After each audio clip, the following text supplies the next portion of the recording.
Travel MT department मौजूद है, transport department मौजूद है, शॉप मौजूद है, लेकिन उसको ट्रांसपोर्ट डिपार्टमेंट को आउटसोर्स कर दिया गया, ड्राइवर को आउटसोर्स कर दिया गया। इसी तरह खाकरोग मौजूद है परमानेंट, वो बाहर बैठा हुआ है, लेकिन उसकी जगह जो है ना नौमा कंपनी को अपॉइंट कर दिया गया। इस तरह से 4,500 लोगों को दरवाजे से बाहर खड़ा कर। हमने इसके लिए लेटर लिखे सदर मुमलिकत से लेके गवर्नर तक और वजीर आजम से लेके वजीर आला तक और जुमला लोग मतलब जो पार्टिसिपेंट थे, हमने ये लेटर लिखने के बाद हम बेबस हो गए। आखिरी बात ये हुई है जिसके वजह से हम यहाँ बैठे हैं कि वो सारी पोस्टें जो हमारी पोस्टें परमानेंट पोस्टें उनका अबालिश कर दिया। साहब, ये अब मसले का हल कैसे होगा? इसका क्या हल होगा? आपकी भूख हड़ताल कैसे खत्म होगी? ये मतलब इसमें कोई ना कोई तो तरीकेकार निकालना होगा।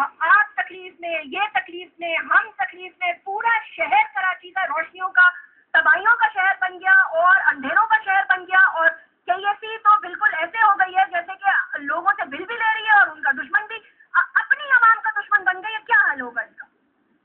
मैं अर्ज कर रहा था कि हम यहाँ इसलिए बैठे कि इन्होंने एक लेटर निकाला कि सारी पोस्टें अबालिश कर दी। उसके बाद हम यहाँ बैठ गए। बैठने के बाद आज 14वां दिन है। यहाँ लोग आए, उन्होंने हमारे साथ इज़हार हमदर्दी किया, लेकिन किसी ने भी जो हमारा मकसद है उसके हुसूल की बात नहीं की। हम आपकी बड़ी आबा वाली बहन है, आप हमारे लिए काबिल एहतराम है, आपने इस तरह की गुफ्तगू की और इस तरह से चल के यहाँ प्रोग्राम करने आई हैं। हमने ये तय किया है कि हम उस वक्त तक जदोजहद करेंगे जब तक ये लोग सारे के सारे ड्यूटियों पर बहाल नहीं हो जाते। ये हमारा मोशन। अब ये मसला क्यों पैदा हुआ? ये मसला इसलिए पैदा हुआ कि 2005 में केएससी की प्राइवेटाइजेशन हुई, केएससी निजकारी में चली गई।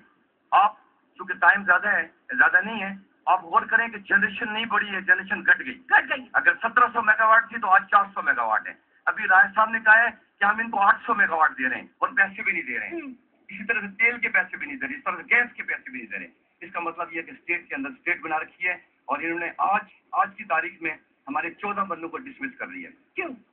बगैर without assigning any lawful reason उनको डिसमिस कर दिया है। और ये चाहते हैं कि अनारकी पैदा हो, शहर में बदअमनी पैदा हो, और ये गवर्नमेंट के भी दुश्मन है और शहर के भी दुश्मन। तो क्या हम ये ना करें कि 48 आवर्स के बाद अगर हुकूमत इस मसले को हल ना कर सके तो चीफ जस्टिस इफ्तिखार मोहम्मद चौधरी का दरवाजा खटखटाया जाए?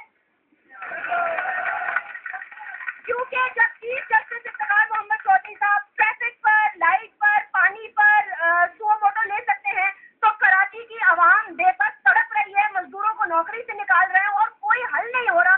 तो 2005 में किया गया प्राइवेटाइजेशन का वो document chief justice Iftikhar Muhammad Chaudhry मंगवाएं, उसे पढ़े, उसमें ऐसी क्या बातें लिखी गई थी और फिर सुओ मोटो नोटिस लें। 48 आवर्स इंतजार करने के बाद ये हमारी दरख्वास्त है और चीफ जस्टिस साहब को जितनी भी जरूरत पड़ी हम जो है उसके बन जाएंगे, फिर अपनी तरफ से हम केस डाल देंगे। यही कर सकते ना। मैं भी तो कराची की रहने वाली हूँ। 12 घंटे मेरे घर बिजली नहीं, 20 घर मेरे प्रोड्यूसर के घर बिजली नहीं। 14 दिन से एक साहब भूख हड़ताल पर है और जब केएससी का जब दिल चाहे है बिजली बंद कर दो। पीएसओ से भी लाखों करोड़ों रुपए ले रहे हैं, फर्नेस ऑयल उनको नहीं चला रहे, तो फिर इसका कुछ तो हल होना चाहिए ना। यही फिर हल होगा। 48 आवर्स दे देते हैं। अगर वजीर आजम, गवर्नर, M2M कोई भी नहीं कर सकता तो फिर आखिरी दरवाजा कोर्ट ही होगा। आप क्या मशवरा देंगे? क्या करें? फिर इसका हल तो ढूंढना है ना जी। इसके लिए जो 48 आवर्स की बात कर रहे हैं, हमने लेटर लिखा है चीफ जस्टिस ऑफ पाकिस्तान को। इस तरह की कैफियत मौजूद है और लेटर भी रिकॉर्ड पर मौजूद है। ठीक। दूसरी बात यह है कि इनका जो रवैया है डे टू डे एक फसाद की तरफ बढ़ रहा है।